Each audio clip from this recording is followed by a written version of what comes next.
are in listen-only mode. Good afternoon, everybody. Welcome to today's Great Garment Graphics webinar presented by Transfer Express. My name is Andy Curtis. I am the training coordinator here at Transfer Express, and it is a pleasure to talk to you today. If you've joined me before, then thank you so much for coming back. It's always a pleasure to talk to you guys. I enjoy our once-a-month conversations.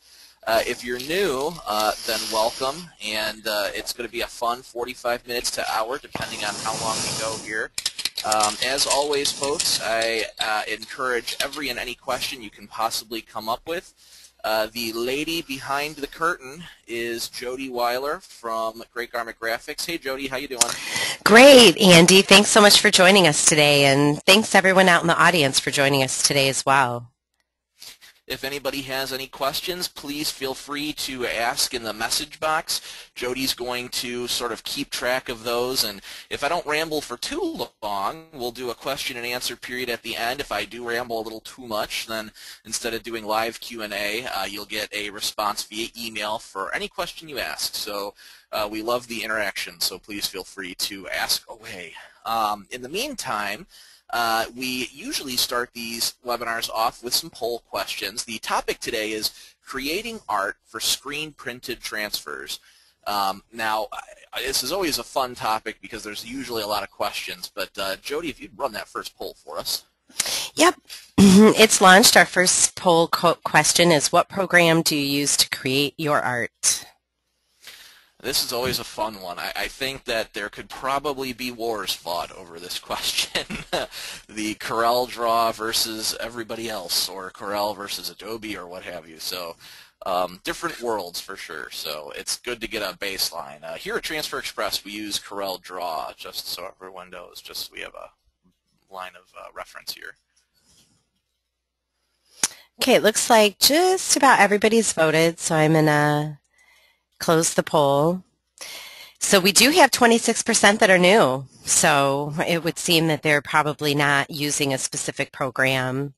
32% for CorelDRAW, 16% with Adobe, 21% with Photoshop, and a small smattering using Microsoft Word. All right, okay, cool. We've got one more question that will pertain to today's webinar too, and this is going to be a useful one for me for reference. So, and I guess what I would be curious about is, I wonder if most of those 25% that are new are actually outsourcing their art, or if they have an artist on staff. That's a good question, Jody. I would imagine that too. We all know that graphic designers make good money, and they're expensive to keep. So outsourcing is definitely something that does happen a lot. So it's good for us to know who creates your art. So almost half actually are artists, and then about 18% have an artist on staff, and 36%, Andy, are outsourcing art. That's about what I imagine, actually. That's more artists than I thought, though, so that's good. Okay, so we have an artsy crowd. I'm glad, because that's sort of the point of today's webinar, is creating art for screen printed transfers. So good to know we've got some artists out there. Well, thank you, Jody, for the poll. So we're going to move forward here. Now, I figure if we're going to talk about creating art for screen printed transfers, the very first thing we should probably talk about is what is a screen printed transfer. Now, we won't spend half an hour on this topic, but I just want to make sure that we're all on the same page. A screen printed transfer is when plastisol ink is printed onto a special kind of release paper, and then the whole thing needs to be applied with a heat press.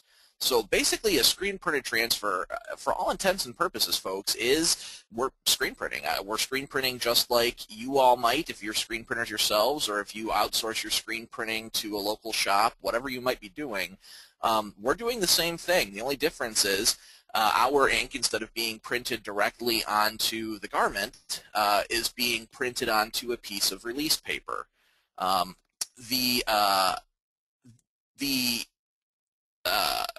the release paper has a adhesive applied to it that then is applied with a heat press. So if you want to look at it like this, a screen printed transfer is just taking a temporary detour onto a piece of paper.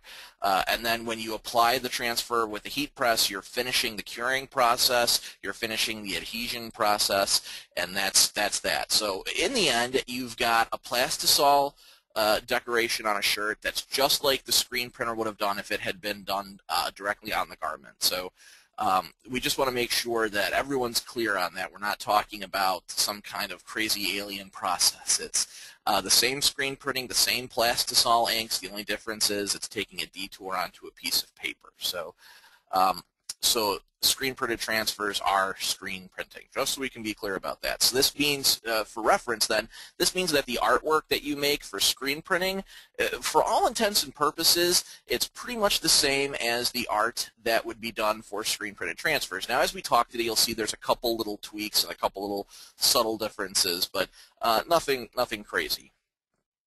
So the very first question, of course, is always, what program should I use? So let's start with that. Now, at Transfer Express, we use CorelDRAW. We do also accept Illustrator files. So for those of you using Adobe Illustrator, that works totally fine. In terms of vector artwork, if you're looking to make vector artwork, use vector artwork, interact with vector artwork, CorelDRAW and Illustrator are the two that we recommend. That being said, we accept files of every shape, form, and flavor you could possibly imagine. When it comes right down to it, there is a far shorter list of file types we don't accept. So when it comes down to it, when you're looking to send us artwork, when you're looking to do the artwork yourself and then send it over to us, if you have it in a bitmap or a GIF or a TIFF, if you have any of those kind of files, PSD, PNGs, we'll totally take them, not a problem. We prefer CDR and AI files, but that's just preference sake. Keep in mind that you don't necessarily have to send us those types of files. That's just what we would prefer to get from you. So, so CorelDRAW, Illustrator, those are the two programs we recommend. And based on our polls, it sounds like the vast majority of everyone is interacting with those anyway. So we're good there. Now, if you're just looking to send us artwork that your customer has sent to you, then it's not something you necessarily need to be able to open. Let's say your customer has an AI file, but you don't have Adobe Illustrator on your computer. It's not a problem. You don't necessarily have to be able to open the file yourself. It would help for reference sake, but if you just take that AI file and upload it to us, and we'll talk about uploading here in a moment, if you just take that AI file and upload it to us, that works just fine. So that being said, we accept a whole laundry list of file types, and these are just a couple of them. All right, so regardless of whether you're using Adobe Illustrator or CorelDRAW, the question becomes, is your artwork vector or is it raster? Now, I am from the class of people, I don't like using the word raster, I prefer the word bitmap. In the end, raster and bitmap are essentially the same things. The two flavors of artwork we're talking about here are vector versus raster or bitmap. So creating vector artwork, this is what everybody prefers. Here's the big secret. If you look at the two eagles on my screen here, on the left we have the eagle, same eagle mind you, that eagle is made from vector artwork. On the right, the eagle is made from raster or bitmap artwork. Now, you don't notice a difference when it's all zoomed out, but when you start to get all up close to the eagles, that's when you see the difference. The eagle on the left, no matter how close we zoom into that eagle's beak, we see clean lines. Vector artwork is made up of lines. It's mathematical equations creating curves in those lines. It's basically perfect artwork. You can zoom in as close as you want, and it's always going to be a line. Now the difference is on the right-hand side there, the bitmap or the raster, that artwork is made up of a series of pixels. Pixels are little squares basically. So a bitmap is coloring a whole bunch of tiny squares. Now if you look at that zoom in on the eagle's beak on the right-hand side there, you see how some of the pixels are light gray and dark gray and medium gray and black. Because that's how those pixels work. Those pixels are giving the illusion of a line. It's not really a line, it's a series of pixels. So the problem here is The artwork on the left, the vector artwork, can be interacted with. It can be moved around. It can be changed. If you wanted to change the outline of that eagle's head to blue, let's say, it would be easy to do with the vector art on the left because you'd simply grab the eagle head, click blue on your color palette, and you're done. But on the right, it would get messy because those pixels, those don't change color real easy. You could change all the black pixels to blue, but then all the gray pixels, you'd have to get in there and individually manipulate those pixels. So the point that we're making here, the point that I'm trying to get to you folks, is that vector artwork is definitely preferred. Vector artwork can be interacted with, it can be resized. So imagine if we took these eagle heads and blew both of them up really big. The vector artwork on the left would turn out just fine because the artwork is made up of lines. Those lines can shrink and expand without a problem. Those pixels on the right-hand side there, those pixels, they don't blow up real good. As you can see with the magnifying glass there, they don't blow up real well. All they are just tiny little squares. And the bigger you make the artwork, the more you see those tiny little squares when those squares get bigger and bigger and bigger. So on the right there, that's not the type of artwork that can be easily resized, at least without a loss in the quality of your artwork. Vector artwork, again, isn't made up of pixels, it's made up of lines. Now, this brings up a piece of terminology that we oftentimes use here at Transfer Express. You may have heard pixelation.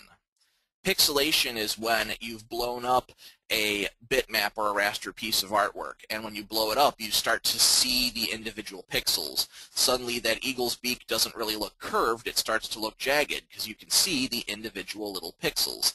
That's pixelation. You might have experienced pixelation, for example, when a customer of yours, maybe they take a picture with a cell phone. Cell phone photography is getting better and better these days, gosh knows, but still, cell phone pictures really aren't usually the best. So they send you a cell phone picture of somebody they want to make a shirt out of, and unfortunately, when we blow up that picture, because the cell phone picture is low quality, and it is a bitmap, photos like that are always in bitmap raster format, when we blow it up, the person's picture turns pixelated. There's not much that can be done about that. So vector artwork is always preferred whenever physically possible to have vector art. You might have heard vector art called line art. Having line art, vector art is definitely what is preferred. It is definitely the way to go. Now, that being said, folks, I don't want to scare anybody away in that I have to have vector artwork or I can't do business. It doesn't work that way. If you have bitmap artwork, we can certainly work with it. Bear in mind that complicated bitmap artwork might necessitate a art charge. Those are usually few and far between. Art charges at Transfer Express here are $20 for every additional half hour of art time that is needed. You do get half an hour of art time for free, so for every additional half hour it is $20. Now, again, those are few and far between. Those are not nearly every or only a few per day generally, so don't go into it assuming, but it is definitely a possibility. So now, beyond just having vector artwork, there is another bit of terminology when you're creating vector artwork that you might have heard of, converting to curves. Here's the concept. You have a selection of fonts on your computer. Fonts meaning type style or letter style. They all mean the same thing. Type style, letter style, font. It's all the same thing. So you might have a collection of fonts on your computer that you have downloaded and that you've gotten from your software packages. Maybe the fonts came with Corel when you bought Corel. Maybe you had some fonts that you downloaded off the internet. You have your own font collection on your computer. Well, we have our own font collections on our computers as well. The problem is when you have a line of text that you have just typed out, like for example the word mentor there. That word mentor on the top left was just typed out using a font on that person's CorelDRAW, on that person's computer. So if that person uploads that piece of artwork to us here at Transfer Express, we have to have that same font. If we don't have that same font, the computers get confused. If that font, let's say that font is called 70s. If we don't have a font called 70s, our computer doesn't know what to choose, so it chooses something random. In this case, as you can see at the bottom there, a font that looks nothing like the one it should. Because again, we didn't have that font on our computer system. So it does what it's called defaulting. It defaults to a different font. So the solution here is to convert your font to curves. What this means is the computer doesn't change the font. The computer stops looking at your line of text as if it's a line of text, and the computer basically pretends that it's a piece of artwork. Okay, so when you convert your text to outlines or convert to curves, that's what you see at the top right there. Suddenly, instead of having a cursor and these sizing blocks around your piece of artwork, suddenly your line of text is made out of nodes. It's made out of little interactive dots. That text has been converted to curves. Now, when you send that text to us, the computer doesn't mess with it. The computer doesn't change it at all because that's not text anymore. It's a piece of artwork. So we see it exactly as it's meant to be seen. So it's very important that all the artwork that you send to us be converted to curves. Now, you'll notice that it's labeled curves/outlines. It's different terminology in the different computer programs. Those of you who are Corel users out there, you'll be familiar with convert to curves. That's what Corel calls it. For those of you using Adobe or Adobe products, instead of calling it converting to curves, it's called converting to outlines. Two different words that are just the same thing for two different pieces of software. So the next question is generally, okay, we understand it's important to convert to curves, but how do we do that? How do we go about converting to curves, converting to outlines? That's one of the most popular questions we get asked all the time. So let's go ahead and talk about that for just a second here. So starting with Corel, because Corel is what we have here at Transfer Express, again, the whole point is by converting to curves, you're telling the computer, hey, this isn't a line of text anymore. This is a piece of artwork. This is a shape that you should not mess with. So by converting to curves, we're ensuring that we see the artwork the way it's meant to be seen. So the idea is you select your line of text in CorelDRAW. You select your line of text, and you know it's selected because you see those little black squares, those little handle squares, the sizing boxes. You see them around the outside of the letters. So you know you've selected that line of text. Now, if you don't have any hotkeys set up in your CorelDRAW, you would go up to the Arrange menu that's on your menu bar. It'll usually be a couple in around Layout and Effects. You select Arrange, and then you simply click Convert to Curves. Now, in some versions of Corel, Convert to Curves is also a hotkey where you can select your line of text, and you can hit Control-Q. That will also work. My favorite way to convert to curves personally is I right-click on a line of text, and the pop-up menu that appears has Convert to Curves on it. So there's a couple different ways to go about that. The most basic way being to select your line of text, go to the Arrange menu, and click Convert to Curves. Now, I'm sure we have some people out there who are feverishly writing this down and trying to listen to me and write this all at the same time.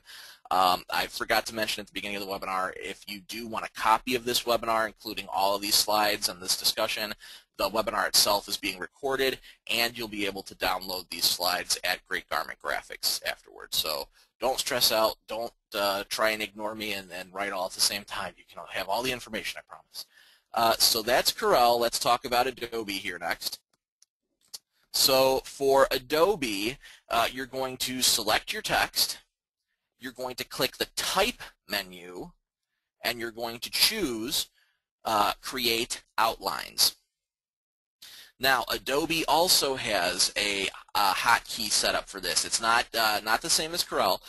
If you have Adobe Illustrator, then the hotkey is Shift-Control-O. Okay, so we have, again, convert to outlines, convert to curves. They both accomplish the same thing as far as we're concerned at Transfer Express. They both mean that we'll see the font the way you chose it, not our computer system getting confused and choosing something different. Okay? So converting to curves, converting to outlines, this is one of the most important things you can do because, again, this is what ensures that you get your artwork looking the way you want it to look. So definitely a must. All right, so we've talked about needing to do vector artwork and how important that is. We've talked about converting your text to curves when you've done that vector artwork. Now let's talk about line thicknesses. The idea here is that the screens we use at Transfer Express, the screens we use are real screens. That's just like a screen door screen. There's tiny little holes in this screen. And at some point, a line, like if you look at my screen here, I have a little butterfly down at the bottom left corner there. Some of the lines on your artwork, they can possibly get too small to even burn onto a screen because the holes in my mesh that we print on are only so big.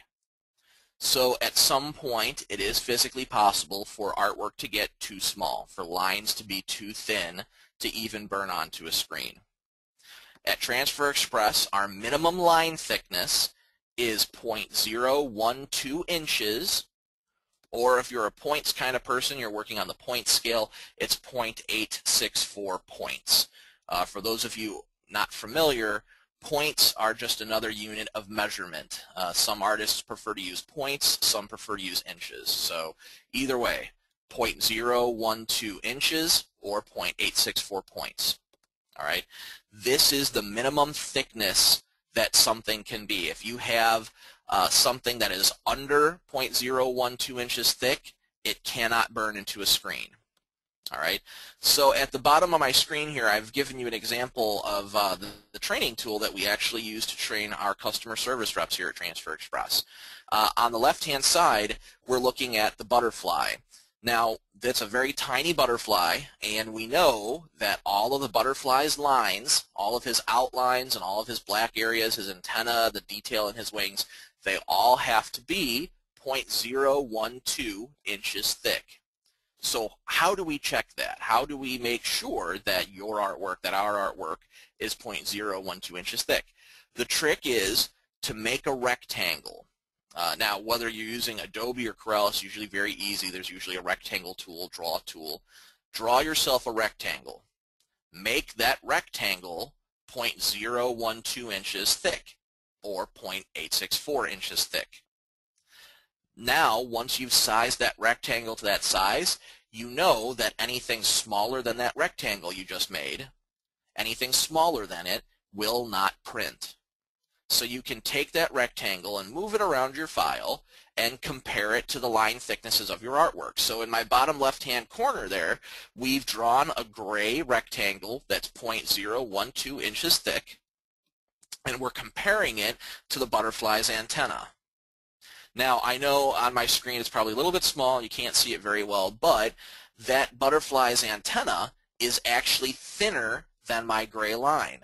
It's thinner than my 0.012. So I would not be able to screen print that butterfly because his antennas, they wouldn't even burn into a screen. And then you start to think, well, okay, if his antennas are too small, his outlines of his wings are probably too small, and the tiny little dash marks inside the bottoms of his wings are probably too small. So that butterfly piece of artwork, we wouldn't be able to screen print him. We'd have to make him bigger. Or we could bold up his lines. It's possible to thicken up his antennas, thicken up his outlines. On the right-hand side, we're using that same logic, but comparing a line of text. Because again, everything has to be 0.012 inches thick, even lines of text. So we're comparing the word Compton. We've got two Comptons there. On top, we've got just a plain old block font, no serifs really, and on the bottom we've got a fancier Gaudi or Gatineau font that has serifs. So on the top we've drawn our gray line to be 0.012 inches thick, and we use it to sort of bring that line over the letter N in Compton, and we use it to see if that line of text is thick enough, and it is. The line of text is thicker than my gray reference line. So now the text on the bottom, we've done the same thing. We've made our gray reference line 0.012 inches thick, and we're comparing it to the thin part of the letter P in Compton. And lo and behold, that thin part of that letter P just doesn't barely cut it. So then you realize that, you know what, I bet you the thin parts of the letter O, those are probably too small. The thin parts of the letter M are probably too small. So that serif font there, that really wouldn't work. We could change the font to look like the one on the top there, or we could make that word bigger so that the letters thicken up and they would be able to hold. So the whole idea here is all of your printed areas, all of the lines, whether it's a line on a piece of text or a line on an object, all of your printed areas have to be 0.012 inches thick for them to burn onto a screen properly. So that's a printed area. Now let's talk about show-through areas. Now, this is another one of those fun little vocabulary words that I know all of us out there, we all probably have a different way of communicating this. At Transfer Express, we call it show-through, meaning it's an area that's not printing. Some customers call it knockout. Some customers call it garment strike-through. The whole point is a show-through area for us at Transfer Express. Show-through area is an area where there's no ink. Okay, so in our same butterfly that we were looking at before, all of those white areas on him, all those white areas are show-through. That's the garment showing through. Okay, so we need to look at our show-through areas. The minimum show-through thickness is 0.04 inches, or again, if you're a points person, it's 2.88 points. So we're going to do the exact same thing. We're going to make a gray reference line. We're going to make a rectangle, make a line, and we're going to make this line 0.04 inches thick.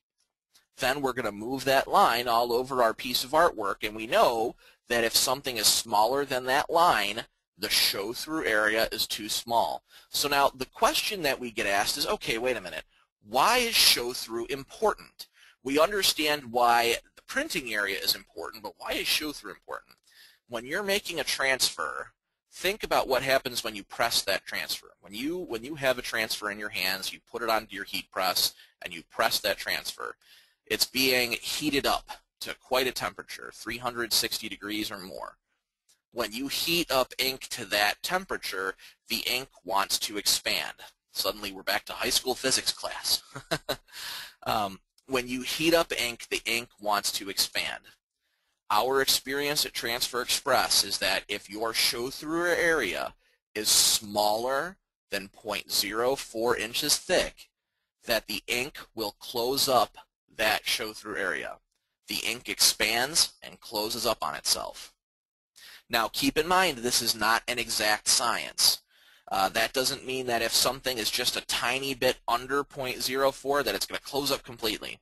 Sometimes it closes up, sometimes it doesn't. The point is, if it's lower than 0.04, it doesn't behave predictably. So that's why we set our minimum at 0.04 inches. If you make your show-through area that size or bigger, we know that it will print just fine. So we look at our butterfly down there at the bottom left again, and now instead of looking at his black lines, now we're looking at the butterfly's show-through areas.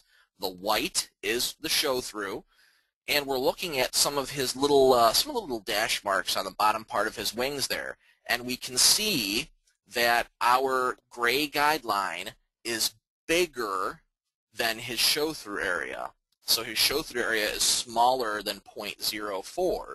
That's not going to work. When we print that transfer, that area is probably going to close up. Now keep in mind what can happen here is we might be able to screen print that butterfly onto a piece of release paper without a problem, and you might even be able to see the show-through area on the transfer. But when you press the transfer, the ink will expand. And I bet you those butterfly's wings would probably turn solid black in those bottom areas there because they're under the show-through minimum. Now, the word example on the other side here, on the right side, the word example, we're looking at the letter E. Lowercase letter E's are a big culprit of closure because that little hole in the top of a lowercase letter E, that hole needs to be 0.04 inches thick or more. And in this case, we've taken our little gray line, we've put it over that letter E, and we can see that, yep, that gray line is definitely smaller, so that means that the show-through area is bigger than 0.04, so we're good to go. So the whole idea here is you can check these things yourself. Again, the idea is you're drawing yourself a rectangle, whether we're talking about Corel, we're talking about Adobe, you're drawing yourself a rectangle, and then you're sizing it to the show-through area size, which is 0.04, or the printed area we just talked about, 0.012, and you're comparing your artwork, making sure that it's the proper size. Now, when you send your artwork to us, the representatives, they're going to check this also. But if your goal is to send us artwork that's good to go and ready to be used, and you want to send us artwork that is printable, these are the things we're looking for. So let's talk about colors. One of the questions that people ask us is, okay, well, I don't know what your colors are. How do I color my artwork when I send my artwork to you? First of all, we can color your artwork however you want. If you send us vector artwork, then we'll take care of the colors. It doesn't really matter how you send it to us. Just be consistent. If you are going to make your artwork red and blue, use the same blue for everything. Don't color your artwork multiple shades of blue and then tell us, oh, well, all the blue needs to be navy blue. If you color your artwork using all one shade of blue, then it's a lot more clear and easy to understand what your goal is. So try to be consistent. Use all the same shades. So all the blues, one blue, all the reds, one red. Or if you're doing dark blue and light blue, make sure it's consistently. All of the dark blue on my file should be navy. All of the light blue on my file should be Carolina blue. Something like that. So let us know what ink colors will be used where. Now, for example, there are some artists who work, their Corel Draw or their Adobe workspace is a white screen. So the problem they have is, okay, well, I need to design white artwork. Obviously, they can't design white artwork on a white screen, so they'll design their artwork in a different color. They'll design it in black. They'll design it in bright green. And when you send the artwork to us, you can simply say, hey, all those bright green areas, those are actually white ink. Or all those black areas, those are actually white ink. Now, at Transfer Express, we do stock 75 colors, so we have a ton of colors for you to work with.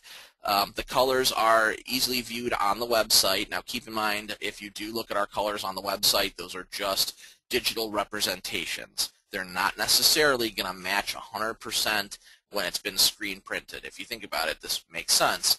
Your computer screen is just a computer screen, but when we screen print, we're actually taking buckets of ink. So two different things.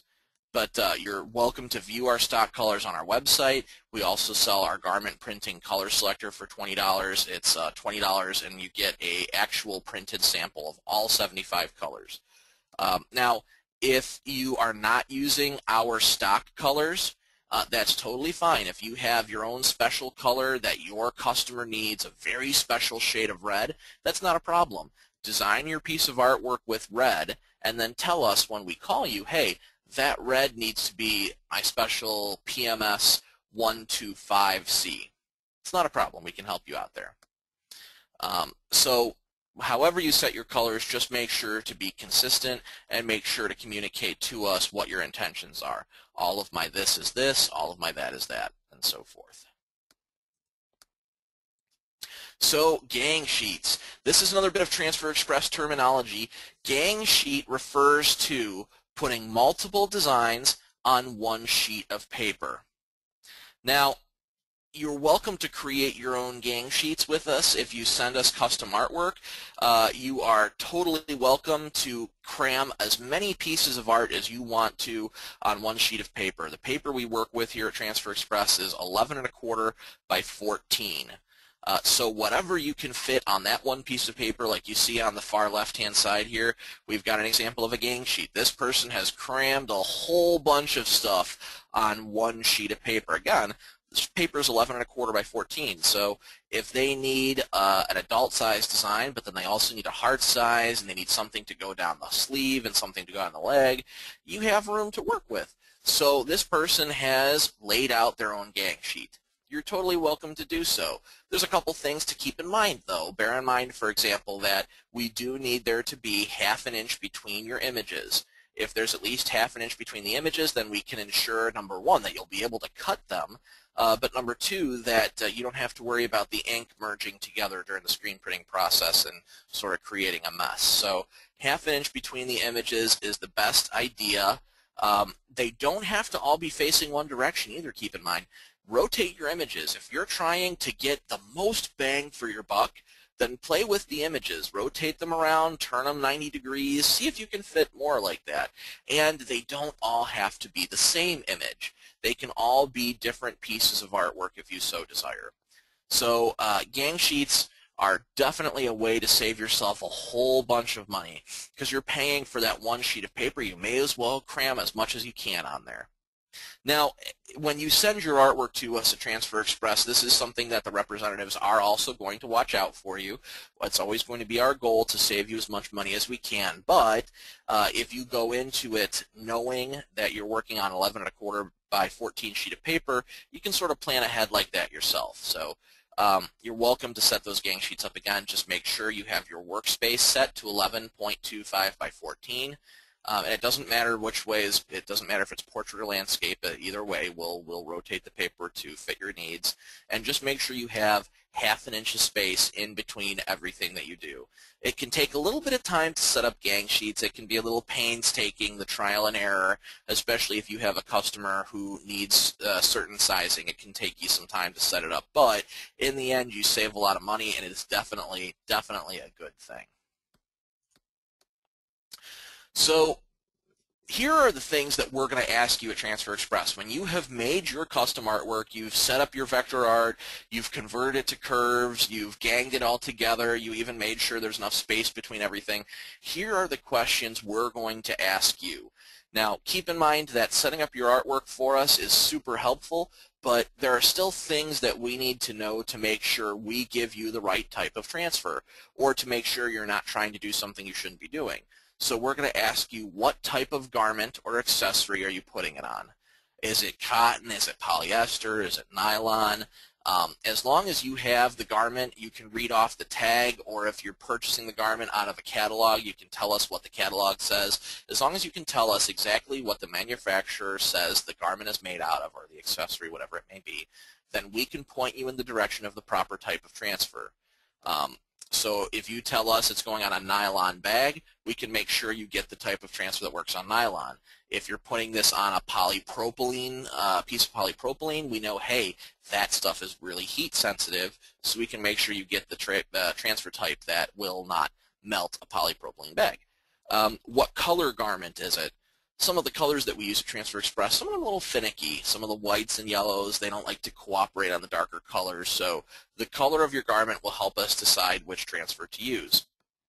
How many colors is it? Screen printed artwork is always going to be based, the price of it's always going to be based on how many colors you're working with. One color artwork will be cheaper than 4 color artwork, let's say. So we're always going to ask you how many colors, and what colors they are, of course, and how many do you need? So these are the bits and pieces you'll need to know. So after you've made your artwork, these are the 4 things you have to make sure you have before you send the artwork to us here at Transfer Express. What type of garment, what color garment, how many colors, and how many do you need? All right, so sending us artwork here at Transfer Express, very simple. Sending us artwork is as easy as hitting our website, transferexpress.com. And on our main page, which is what's on my picture here, on our main page, you'll see a brownish, reddish button at the top right that says, send us your artwork. Pretty hard to miss. The big brown button, send us your artwork. You're going to click that button, and it's going to bring you to the upload page. Now, instead of just showing you these slides, how about we head on out to transferexpress.com. Here we go. All right, so here we are at transferexpress.com, and we can see we've got the rotating graphic there in the middle. Yep, there we go. It's rotating right now. So we've got our rotating graphic, and then we see down the right-hand side, we see a stack of 3 buttons, and one of them is that brown button that says, send us your artwork. So we're going to go ahead and click that button. And here we see our login page. Now we've got a couple options here. We have, I am a dealer, I am a Transfer Express dealer. This means that you have ordered from us already. that you have a dealer ID and a password. So this is how you would enter the site. I am new to Transfer Express. This is if you've never been here before, your very, very first time sending us artwork, your very, very first time doing this, you would click here. Once you click here, and that's where we're going to go ahead and go, once you click here, you're actually going to get a temporary login information. First, we're going to need to know your company name, your email address, and your phone number. Once you've typed in these pieces of information, you click the button that says Create Temporary Login. We shoot you an email with a temporary password. Once you've gotten that temporary password, we can go back here and we see the last box is, I am not a dealer, I am returning to the upload area. So you would take that temporary password that you received, you'd click on this last option here, and use your email address and your temporary password to log in. Very simple. Now on the flip side of that, like I said, if you are a dealer and you already have your dealer ID and your password, you can click that first box and that's what it asks for, your dealer ID and your password. Very easy. Now I am going to go ahead and use a dealer ID and password to log in here. No, I don't want to save that. Okay, so here's my dealer ID and password. I logged in and I see the upload homepage. From here you can send your artwork to us. Now notice what's happening here is I have two sections. I can see my uploaded files for the last 24 hours and I can see my uploaded files for the last 30 days. So the system is showing me what I've got. If I want to send something new, I simply come up to this blue button that says Upload File. I would click there, answer a couple questions, and boom. That's how to send my artwork. All right, so we're going to pop back into PowerPoint here. So we've been talking about all these ways, all the bits and pieces you need to know to create artwork for us here at Transfer Express. You need to have vector art. That's what we prefer. It needs to be converted to curves. It needs to have the proper line and show through thicknesses. So let's talk about another strategy here. If you joined me last month, then you already heard me mention this, but it's exciting enough that I'm going to mention it again.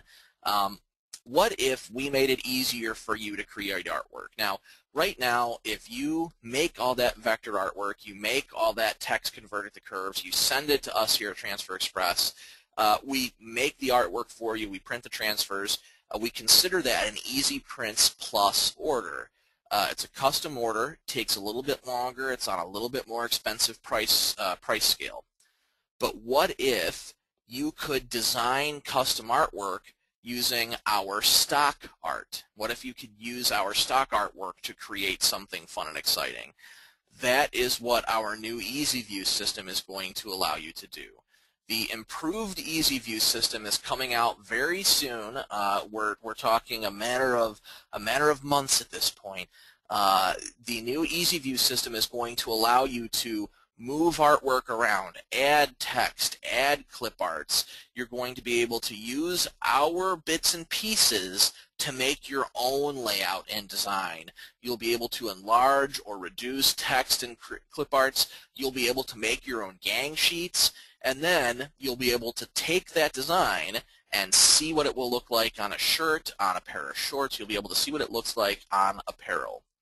So you'll essentially be able to take all of our stock artwork, the cheaper easy print pricing artwork, you'll be able to lay it out, do whatever you want yourself, and then get the cheaper easy print pricing. So we're talking a very limited amount of time here. It's going to be coming out very soon. We're in the last couple phases here of testing and making sure all the features and fun stuff are in there. So keep an eye on your email, keep an eye on transferexpress.com.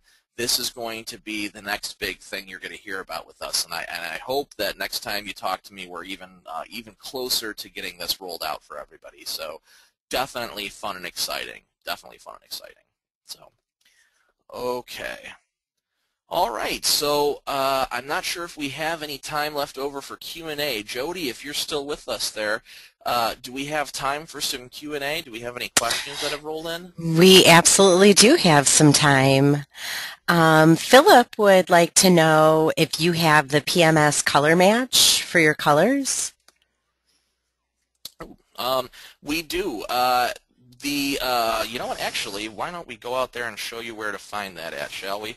We'll We just shall. go out to transferexpress.com. Here we go. All right, so Philip, if we're at transferexpress.com here, notice that there's a red toolbar that goes across the top of the screen here. I'm going to bring my mouse down, and I'm not going to click. I'm just going to hover on Heat Applied Transfers. Notice as soon as I did that, a little menu popped up. Then I'm going to come over to Ink Color Chart. It's in the second column here. I'm going to click on Ink Color Chart. So here, and this is the picture I used in the webinar we were just doing. So what I'm going to do is I'm going to hover my mouse over one of these colors, like for example this blue here, and I see it's mid-blue. I see the CMYK colors. That's a bad example. Here we go. Purple. Purple PMS 267C. So here on the website you can see all of our PMS colors, Vegas Gold 4505C. Let's see, we've got Pistachio 360C. You can see all of this on the website, or if you happen to have our price guide, it's a sort of a black and white looking, it's almost like a magazine. Comes with our idea book. If you have the price guide also has all of the PMS colors on there too, and then we can certainly match whatever PMS color you'd like us to. Great. Thanks, Andy. David would like to know on gang sheets, does he have to send multiple pics? And what if he just wants a logo multiple times? Can he send just one pic and request a sheet with 12 on each, for example? Certainly. Oh, yeah. What a great question. We can. That's actually a very good question. If you have just one logo and you're going to want it as a gang sheet, you don't have to gang it yourself, no. Some people do prefer to do that. There are artists out there who like to do their own gang sheets and like to control it themselves, and that's totally fine if you want to make your own gang sheet. Otherwise, if you just have one piece of art, yeah, you upload that piece of artwork to us, and we'll create the gang sheet for you. That's not a problem. And if you do have multiple designs and you have them all as separate art files, you are certainly more than welcome to upload all of those art files to us and tell us when we call you, hey, I want all of these files ganged together. We can take care of that for you too. Again, some people like to control it themselves, but if you'd rather us handle it, not a problem. We can certainly do that. Okay, great. I think that actually does answer Tamika's and Teresa's question, but if that's not the question they were asking, they asked how can we add different designs on a gang sheet, and also will Transfer Express make a gang sheet for us? So if that's not what they meant, then definitely please type in and clarify. But it sounds like you may have answered 3 questions in one, Andy. Oh, there you go. Hey. And John would like to know if all the images have to have the same color palette on the gang sheet, or can some images have less or more colors than others on the same gang sheet?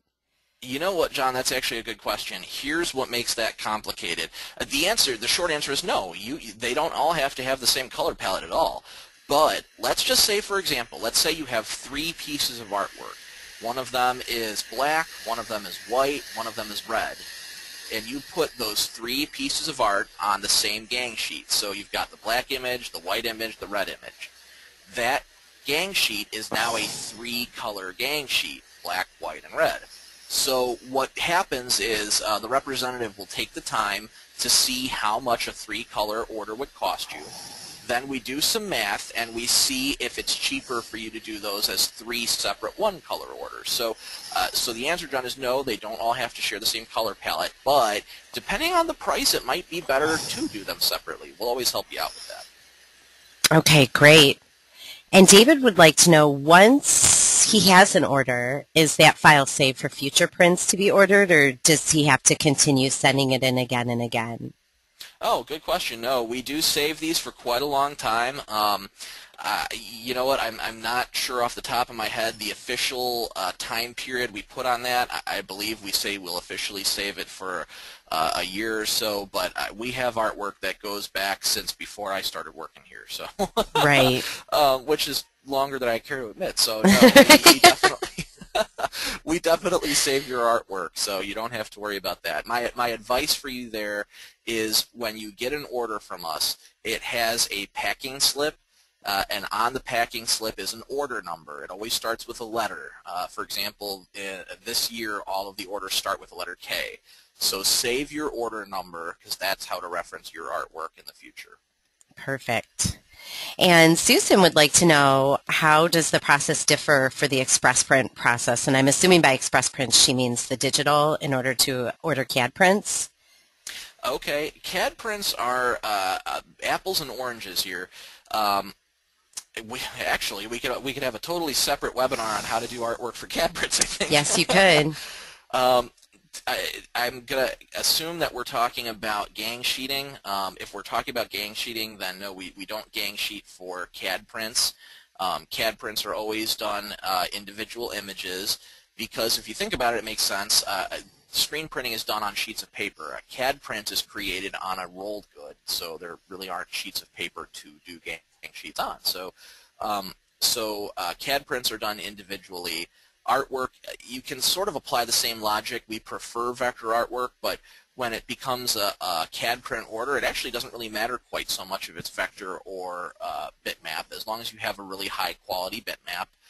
We prefer your resolution to be 200 or higher, and we prefer your color mode to be set to CMYK. So that's your quick and dirty answer. Yes. And Susan, or for anybody else interested, we did actually, Great Garment Graphics just hosted a webinar earlier this week on Tuesday, which will be posted tomorrow, reviewing the artwork guidelines, not so much for Transfer Express for digital printing, but for Stahls ID Direct, but essentially they're the same. And actually the pricing is the same too, Andy, so... Yeah. So those at least would be good guidelines to follow for either place that you're going to send your artwork to. Definitely. So it looks like that's the last of the question. Oh, wait, we have one more from David. He would like to know if there's a way he could get the info written for saving to print that you just mentioned. My advice would be this webinar is going to be posted. Both a recording and a PDF version of these slides are going to be available at Great Garment Graphics. Those are going to go up tomorrow, Jody, I think, right? Yes. So I would visit greatgarmentgraphics.com, and you'll be able to, if you hit the blog section, there's going to be a blog post called Webinar Wrap-Up, and you'll be able to download a PDF of the slides right from there. So much easier and nice format. So. And if I'm not mistaken, when I was researching for the webinar earlier this week, I think you guys have a really nice PDF of all of your artwork guidelines. I remember seeing that thinking, oh my gosh, what a great resource this is. Right on your website, that it has, I mean, everything you need to know in order to sort of submit artwork kind of in one handy little PDF. You're correct. You're correct. If you go to transferexpress.com, the help and education section has a whole bunch of PDFs along those lines about artwork and about, just about anything else you can imagine. So yeah, we've got that there too. Yeah. Yep. And so I will actually include that in the post-webinar blog, a link to that, and then that way whoever reads it can link right to that and print out the PDF just for references that you can have on hand for you and others at your business. Sounds good. Well, if that's the last question, Jody? I believe it is. All right. Well, thank you everybody so much for joining us today. We will be back with you. I will be back with you from Transfer Express here on November 7th talking about warming up winter sales. That'll be a fun one. But before that, we've got Imprintables Warehouse joining us on October 22nd for No Digitizer on Hand, no problem. So thank you everybody for coming out today. Please sign up for the next webinar. I look forward to talking to you again then, and have a fantastic rest of your day. And Andy, thank you so much again for taking the time to join us today. It's a great webinar, and each of you out there in the audience, have a great day as well.